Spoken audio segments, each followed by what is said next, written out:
Assalamualaikum warahmatullahi wabarakatuh. Selamat pagi. Pada hari ini pelajaran PPKN akan membahas tentang sistem perlindungan tenaga kerja di Indonesia. Menurut ketentuan pasal 1 angka 2 Undang-Undang Nomor 13 Tahun 2003 tentang Ketenagakerjaan, yang dimaksud sebagai tenaga kerja adalah setiap orang yang mampu melakukan pekerjaan guna menghasilkan barang dan atau jasa baik untuk kebutuhan sendiri maupun masyarakat.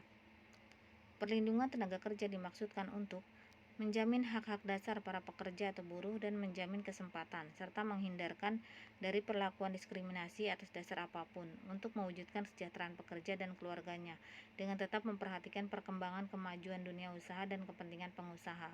Hal ini merupakan esensi dari disusunnya Undang-Undang Nomor 13 Tahun 2003 tentang Ketenagakerjaan.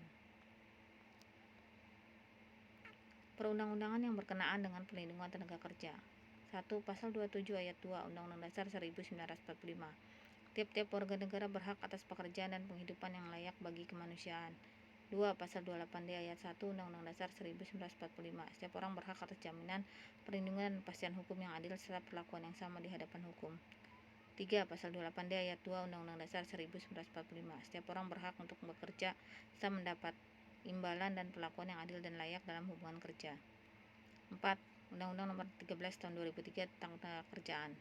5. Undang-Undang Nomor 2 Tahun 2004 tentang penyelesaian perselisihan hubungan industrial.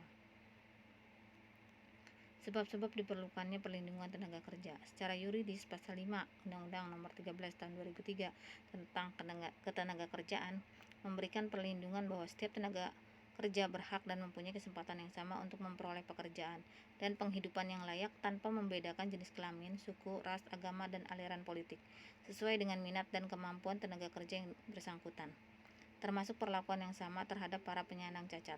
Sedangkan Pasal 6 mewajibkan kepada pengusaha untuk memberikan hak dan kewajiban pekerja atau buruh tanpa membedakan jenis kelamin, suku, ras, agama, warna kulit, dan aliran politik. Kedua kandungan pasal ini merupakan wujud perlindungan hukum bagi para tenaga kerja. Sebab yang pertama, posisi tawar yang rendah. Lemahnya kedudukan tenaga kerja dari segi ekonomi dan pendidikan menyebabkan rendahnya kualitas si pekerja. Tenaga kerja dengan pendidikan yang tidak memadai akan cenderung mendominasi pekerjaan kasar. Hal ini juga disebabkan adanya kualifikasi dari pihak penyedia lapangan kerja dengan mempersyaratkan calon tenaga kerja yang direkrutnya.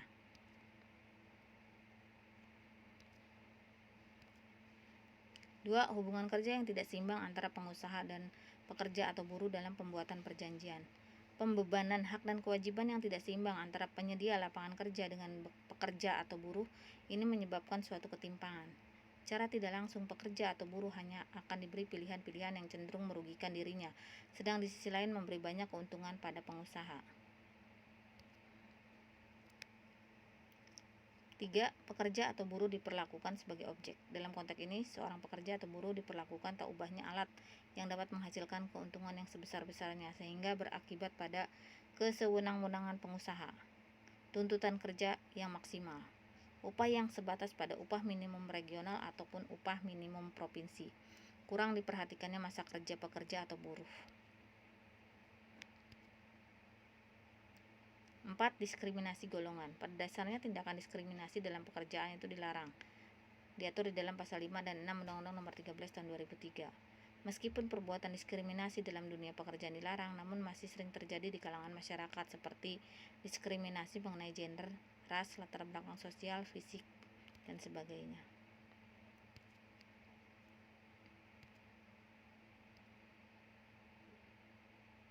Objek perlindungan tenaga kerja. 1.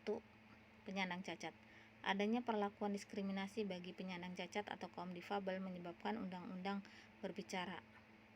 Menurut ketentuan Pasal 67 ayat 1 Undang-Undang Ketenagakerjaan, pengusaha yang mempekerjakan tenaga kerja penyandang cacat wajib memberikan perlindungan sesuai dengan jenis dan derajat kecacatannya.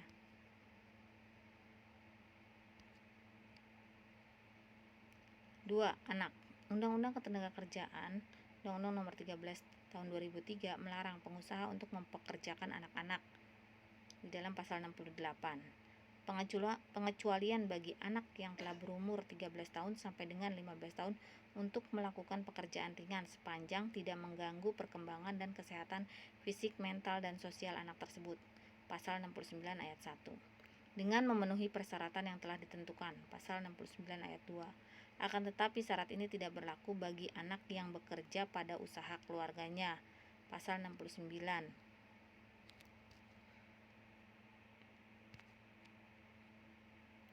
Syarat bagi anak yang bekerja: harus ada izin tertulis dari orang tua atau wali, adanya perjanjian kerja antara pengusaha dengan orang tua atau wali, adanya hubungan kerja yang jelas, menerima upah sesuai dengan ketentuan yang berlaku.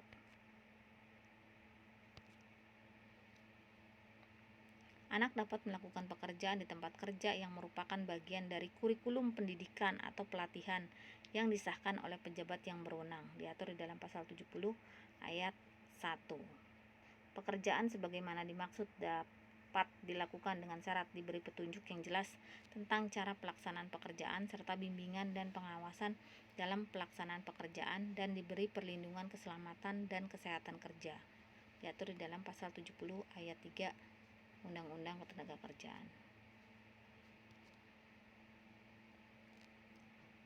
3. Perempuan. Di samping perempuan pada umumnya, dalam hal pekerja atau buruh, perempuan ini yang menjadi sasaran utamanya adalah perempuan di bawah 18 tahun dan perempuan hamil. Mereka yang berumur di bawah 18 tahun dilarang dipekerjakan antara pukul 23 sampai dengan pukul 7 di dalam pasal 76 ayat 1. Sedangkan untuk perempuan hamil dapat dipekerjakan apabila tidak membahayakan kesehatan dan keselamatan kandungannya, diatur di dalam pasal 76 ayat 2 Undang-Undang Ketenagakerjaan.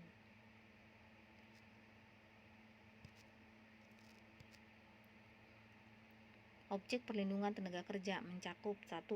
Perlindungan atas hak-hak dalam hubungan kerja. 2. Perlindungan atas hak dasar pekerja atau buruh untuk berunding ataupun mogok dengan pengusaha. 3. Perlindungan keselamatan dan kesehatan kerja. 4. Perlindungan khusus bagi pekerja atau buruh perempuan, anak, dan penyandang cacat. 5. Perlindungan tentang upah, kesejahteraan, dan jaminan sosial. 6. Perlindungan atas hak pemutusan hubungan tenaga kerja. Sekian dari saya, semoga bermanfaat. Wassalamualaikum warahmatullahi wabarakatuh.